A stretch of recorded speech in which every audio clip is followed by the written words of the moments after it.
What's going on, guys? Welcome to another episode of The Murder Mentality. I believe awesome. Happy Saturday. We're halfway through the month of January. I don't know if you guys have understood this yet, but time goes by and it goes by fucking fast.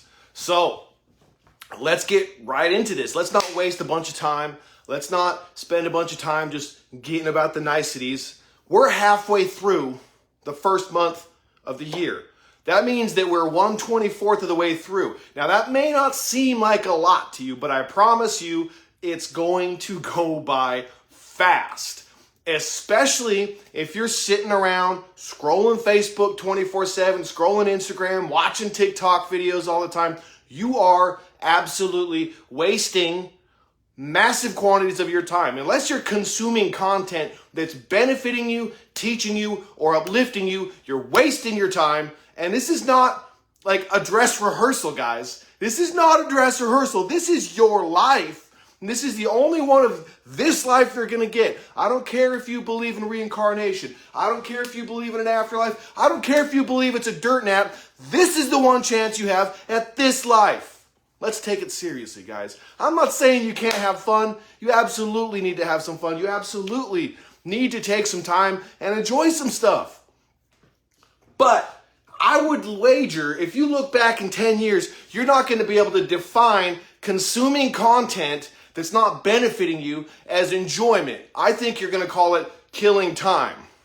And that's a great word. Let's really get into that phrase, not word, but phrase, all right? Killing time. You're killing it. You have a limited quantity of it. You don't get time back. It is the one singular commodity that you have that you can never get back. Once it's spent, it's spent. Once it's killed, it's killed. The crazy thing is that you can use time as a way to pay it forward on your future. Here's the deal. You can't control right now. Acceptance is the only way you can control what's going on in the moment. You can accept that it has happened, it is happening, and it is going to continue to happen until you take a realistic approach on how you can change or modify what's going on. You can approach a future that you would like. You can aim to a future you would like and navigate through the present to where you're going, to where you want to be. Or you can continue to look down, continue to sit around and do nothing, and then be surprised when you crash into hurdles, when you crash into walls, when massive things happen to you, and there's no fucking way to deal with them because you haven't been preparing. So we're going to, again, get right into it. Let's all stop fucking talking. Now, it might seem, as you're watching me here doing this, oh, well, Justin's just talking. You don't fucking know me then. I'm not the type of person that does stuff all willy-nilly. And I'm not saying that I don't have struggles because I'm absolutely not perfect. But I make it a point to consume content when I am consuming content that builds me. I make it a point to change my perspective with the things I listen to, watch, and consume. Okay? Outside of that, again, I'm not perfect. There has been times even today where I caught myself like scrolling video and then I was like, in the back of my head, I'm going, man, the fuck are you doing? Why are you watching these weird videos that aren't helping build you up? All right? So no more talking about what you're going to do. We all see you. The world sees you. God sees you. And most importantly, you see you.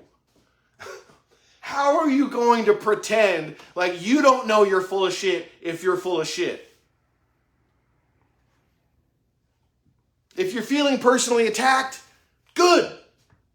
Use it as an opportunity to grow.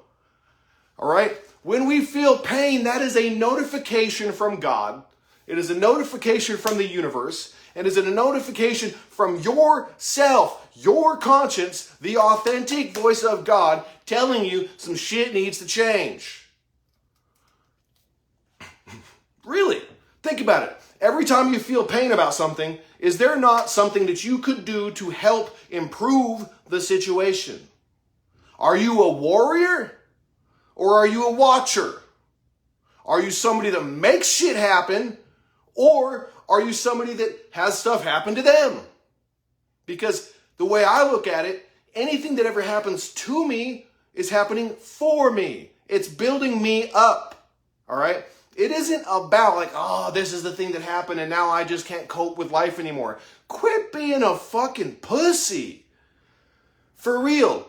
We're at a point in time now, man, where like we don't need to coddle people anymore. Thank you guys. I love this shirt too. That's awesome. We don't need to coddle people anymore. Ever. All right? Quit coddling your kids. Quit coddling your friends. Quit coddling your coworkers. Quit coddling your employees. Quit coddling your parents. Quit coddling everybody. Quit coddling yourself. Quit looking for the easy road. When you find the easy road, what happens when something hard happens and you can't go around it? If you always take the easy road, what happens when something medium happens? It feels hard as fuck. When you take the hard road, when you take the difficult road, the road that you don't want to take, the road of personal growth, personal development, the road that turns you into a real motherfucking man, a real woman, a real human being, and not just somebody that's floating around experiencing life. All right? When you just experience things and you don't make things happen, you're just a leaf in the wind.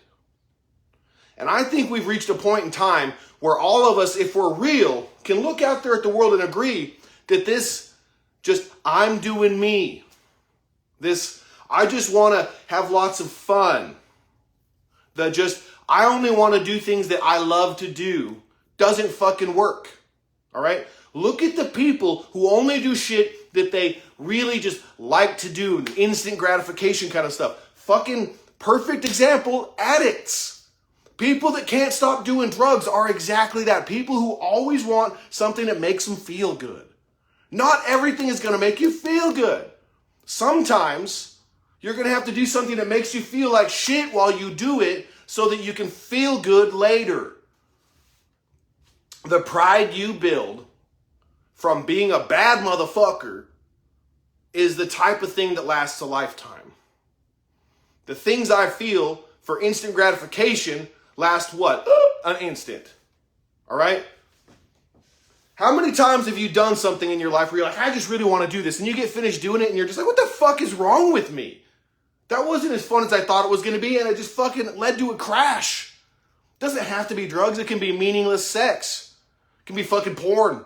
It could be literally just anything that you do to kill some time, to just feel good in the moment, that isn't building you. And I say this again and again and again. We must learn to take on responsibility. Just like Chris Dunning here says, my mom always said, before privilege comes responsibility. I feel like I'm here going through the motions. Well, here's the deal, Ashley. I want to take a second. First of all, thank you for being vulnerable. Thank you for saying something, man. Do you understand how powerful that makes you? You literally just took a step to try to get out of that feeling. And here's my personal like opinion about when I have come to a point where I start to feel like I'm just going through the motions. What it really means is that the motions I'm going through aren't hard enough.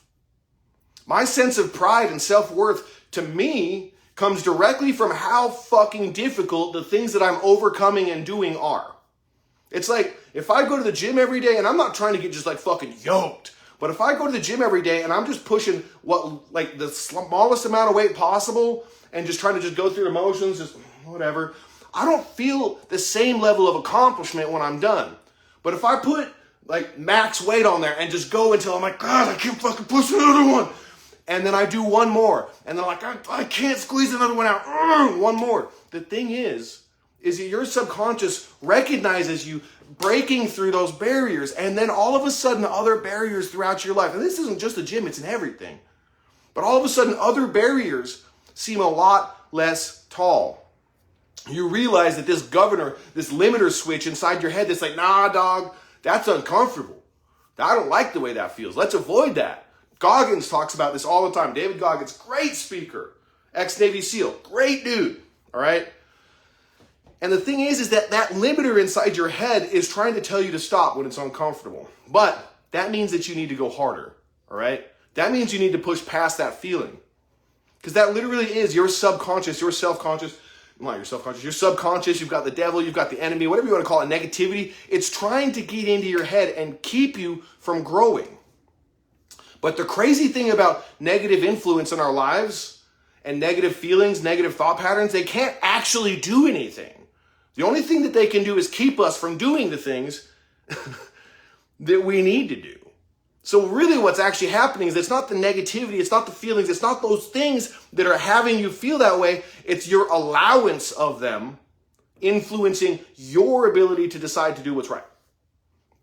And like I talked in my other video the other day, it is reality. You're going to have emotional highs, emotional lows, highs, lows. You're going to have middle grounds. Sometimes you'll just coast on here for a second. That's okay. Life isn't meant to be happy 24/7. It's not how it works. It's built on contrasts. You're meant to experience all of it. You're meant to experience the lows, the highs, the middles, the in-betweens, the sides to sides, everything. But the trick is, if you can be right here with your mentality, I'm focused, I'm headed here, and it doesn't matter, you're making course corrections all as you're going, and here's your emotions all around you all the time, and you're just correcting as you're going towards where you want to end up in life, what feels right to your soul. It doesn't matter what these fucking emotions do. It doesn't matter how you fucking feel. Your feelings aren't facts, the good ones or the bad ones. And as soon as you start to experience them as if they are facts, as soon as you start to experience sadness and say, I am sad, instead of saying, I'm experiencing sadness. As soon as you start to say, I'm happy, instead of saying, I'm experiencing happiness, you start to actually ride that emotional fucking roller coaster.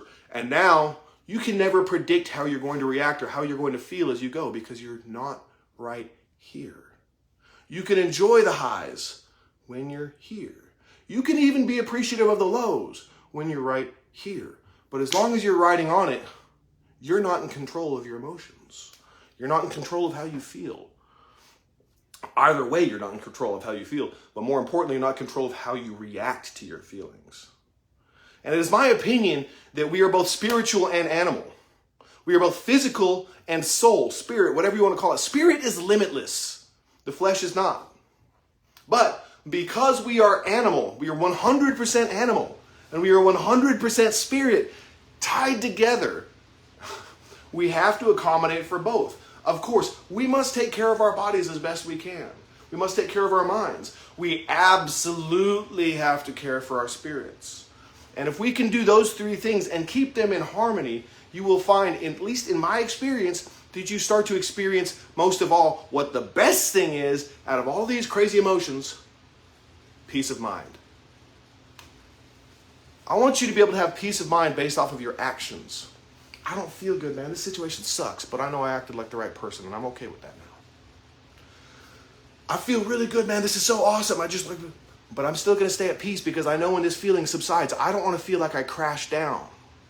Because if you're riding this high because of some experience you had and it's so amazing, and you're riding on it, when you come back down to neutral, it feels like you've lost something. When in reality, this is where you should have been the whole time. I'm just experiencing things on these sides of it. All right? I need you guys to understand that you are not your emotions. You're not what you say you're going to do. You're not what you think you are. You are what you do. If I was what I thought I was, I'd be a million different fucking things. But it's my actions that show who I truly am. How many people know somebody that's just always talking about what they're going to do and never does it? I think we all know people like that. I think all of us have been that person at some point in time. But I don't want to be that person anymore. I want eyes on the prize. I want my eyes on my Creator. I want my eyes on the purpose that my Creator has given me. I want my eyes on the fucking meaning that that purpose has. I want my eyes on the impact that that meaning will have. I want my eyes on the actions that I must now take to have that impact. And then I want my eyes on the person I must be to understand those actions. And then I want my eyes to be on my character. And then I want my character to be on my Creator. In a consistent loop that is always focused on exactly where I need to go. It's not about me having a nice car, although nice cars are pretty dope, you know. It's not about us not having things. All right? Like the adage in the Bible where it says it is easier for you to get a camel through the eye of a needle than for a rich person to get into heaven. I believe that that's actually should be interpreted in that you may not purchase your way into heaven. I think that's the important aspect of it there. But it's not to say that God doesn't want us to have amazing experiences here on earth. It also says be the head, not the tail, that you should not borrow, you should loan. So what that means is that it is okay to want nice things. It's okay to want nice experiences. It's okay to want a nice family and a nice business and a nice community. But it's not okay to base your fucking purpose or more importantly, your worth, your feelings, whether or not you appreciate that life is beautiful on whether or not those things are in your life. You should be able to appreciate that life's beautiful when you feel like you're about to die. In fact, that's when people appreciate it the most. They forget when they're feeling up here that they could just fucking hit a brick wall and be done right there, that quick. And they're not appreciating how important it is to see that everything is simply an experience. In the end, guys, we're all just a piece of God. We're all just a piece of our Creator. And we're all just visiting this plane of existence. And the sooner that you can get your heart right, the sooner that you can put your focus on God before everything else, and I mean everything, before your kids, your finances, your business, everything, the sooner your life becomes right. When you get aligned with that, when you start listening to God, when you start doing what God tells you to do, when you start listening to His Spirit talking to you in your very conscience, you will not find room anymore for the things that are not serving you or benefiting you. It is impossible. Your life will be so full of the Spirit, so full of confidence, so full of understanding of your purpose. Beautiful is a person that walks in truth and knows their purpose and identity. The enemy cannot tell you your identity. They cannot define you for you if you have already defined yourself with your God. It is literally the cheat code. It is the cheat code to life, to your spiritual walk, to everything, to stop talking to everybody else about what you're doing. Stop telling people what these big fucking plans you have are. You can talk about it. That's okay. But be about it. Be more about it than you talk about it. Be about that spiritual walk. Be about that physical walk. Be about being you. Authenticity means coming before your Creator who already knows you and being authentic. It means coming before your Creator and being vulnerable who already knows you. So the idea that you can fake it is laughable. It's laughable. Why would you fake it to your fucking Creator? They know. He knows. But what He wants is the humility from you to look up and say, Lord, I know I'm not perfect. Lord, I know I can't do this alone. And so my eyes are on you no matter how horrible everything might get, no matter how good it might get. I promised you I will look into your eyes, Lord, and ask for your guidance when things are amazing. And I promise I will look into your eyes and ask for guidance when they are mediocre and when they are fucking horrible. And I will consistently ask for your guidance. Because legitimately, God can't guide you out of the bad situations you're in if you can't help Him and allow Him to help Him guide you through the good situations you're in. You can't only ask for help when things are going wrong. You're not perfect. Keep your heart. Keep your soul. Find your peace of mind. Find the peace of mind, the calm center inside you. God is not the author of chaos or confusion. And act on that calm center. In the midst of the chaos, act on that calm center. In the midst of battle, act on that calm center and what it tells you to do. If it tells you keep swinging until the battle is won, keep swinging until the battle is won. If it tells you parry, parry. If it tells you the battle time is not correct yet, make ready, then make ready. But you have to find peace of mind. You can't listen to that voice inside you when your mind is full of anxiety from trying to project into the future and control what might happen. or full of depression from thinking about how bad the past was. And again, I'm not saying you can't influence the future, but I'm saying that you can't play out every possible concept and then try to control, fix, manage, and control all of them. What you can do is be the type of person who could meet any of those eventualities and be a savage through all of them. I love you. God loves you. And I'll see you all tomorrow.